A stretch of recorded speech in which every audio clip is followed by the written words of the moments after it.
don't do that. I'm enjoying myself here. And then it does the exact same thing on the next track. Hello again to all of the goths, gays, theys, and metal fans of all other denominations. This has been quite the month for black metal, I must say. I'm not a huge black metal fan, personally. I definitely stray much more into death metal. That is more my cup of tea. But there have been some really fantastic records that have come out that have really kind of grabbed my attention, and I have had a really hard time deciding which one I wanted to review and do justice towards. The new Lipa record was really close, but instead we are going to be talking about the new album As in Gardens, So in Tombs by And Oceans. And Oceans is a Finnish symphonic black metal band ish. This new album is less symphonic black metal than the likes of, say, Dimmu Borgir or Cradle of Filth. I would more describe it as progressive black metal. Yeah, it employs a lot of different musical styles and blends them all together in a way that feels like a progressive album. I know it has a lot of those symphonic elements, but it doesn't have the same absurdist grandiosity that the likes of Dimmu Borgir or Cradle of Filth has. It feels much more mature, and I think that might be the distinction for me of why I like this album so much more than I like either of those bands. The history of And Oceans is also a bit complicated. This band was formed back in 1989 under the name Festerday.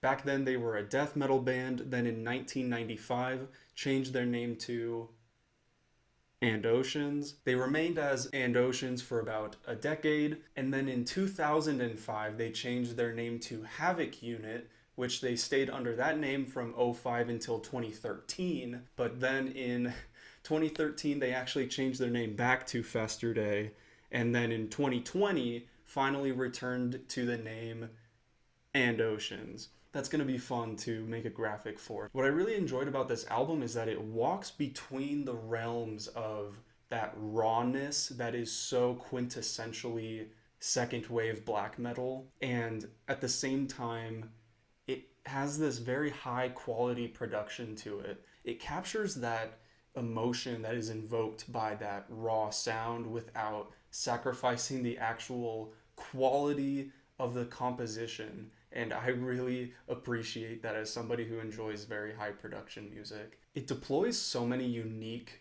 instrumentals across the album too. There's like the sound of a grand orchestra of strings playing in different songs. There are synths all over the place. There's piano and organ, bells, and all sorts of really unique sounds. I think I might have heard a pan flute at one point, maybe. When you get to the core instrumentals of it though, the drums are dynamic, but the guitars really steal the show. They do such a great job of avoiding the pitfall of black metal, which is just, we're going to tremolo pick this record to death and make it all sound the same. They do a great job of just breaking the monotony with the guitar leading the way. The drums also do a good job of not getting stuck in the rut of just, layering everything with blast beats and very fast double bass kicks. It shakes things up enough to keep everything fresh. I think the real star of the show here is the vocals, which is kind of surprising coming from me on a black metal record because I'm traditionally not a huge fan of black metal vocals, or at least that vocal style. Because the band has a history in death metal, they get to deploy this death metal growl and kind of combine it with the black metal shrill vocals, and it creates this very unique, honestly I think better sounding vocal style. I really enjoy it. You also get moments where the vocalist uses this kind of anguished scream that really reminds me of the vocal style from Harakiri for the Sky.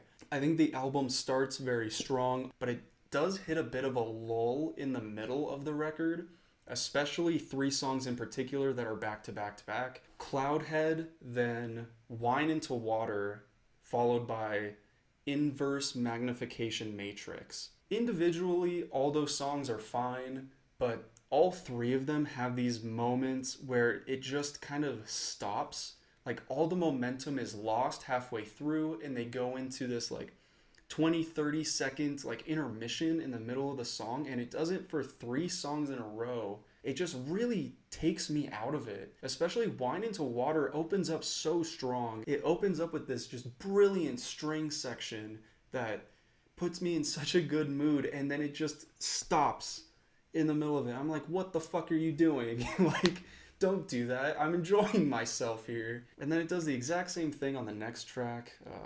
On the next song, you have this really lovely piano or organ section that just gets me like so hyped up and so into this huge atmosphere that it creates, and then it does the same fucking thing and just stops all progress like halfway through the song, and I'm just like, why? Stop that. And the worst part of it is that when you get to the last track on the album, Ambivalent God, it feels like the corrected version of Inverse Magnification Matrix.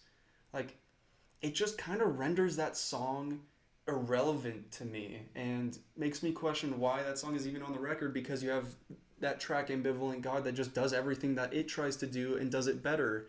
It's a great way to close out the album, but it does kind of sour my view on some of those prior tracks. Yeah, it's mostly in the transitions between these sounds, because Ambivalent God still has those moments of peaceful rest between a lot of the action, but the way that it transitions into those slower moments is just so much better executed.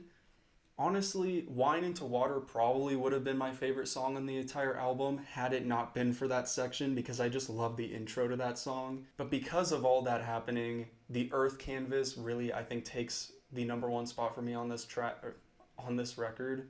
It's definitely not the only track that has a little bit of death metal influence in it, but this is the one that I think it all is put together the best. Yeah, I just think that that's a great song. It's one of the shorter songs on the entire album.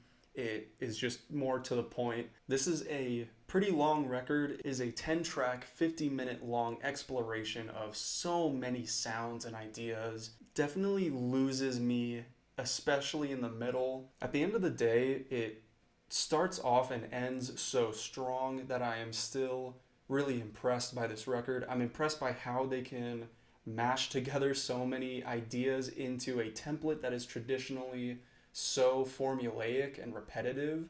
It is very refreshing. I think that's really the biggest thing for me. What can bands do to kind of break the monotony of their genre? And Oceans do such a good job of doing that on this record. I really enjoyed it.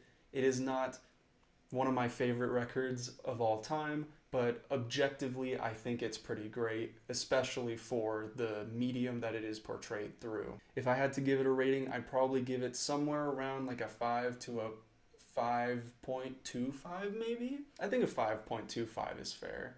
If you really enjoy black metal, I think you'll really like this record. Please let me know what you thought of the record. Let me know what other albums I should be on the lookout for or should review in the coming weeks, months, rest of the year.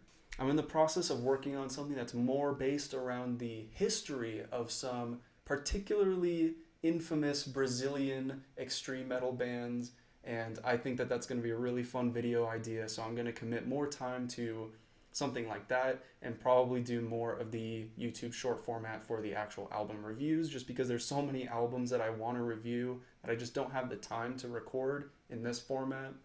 I'll still probably do some for the bigger ones that I enjoy more, but yeah, in traditional YouTuber fashion, I do have to remind you, I'm contractually obligated to remind you to please like and subscribe if you enjoyed the content. With that, I will talk to you all later. Stay safe, take care of yourselves, be sure to love each other. I will talk to you later.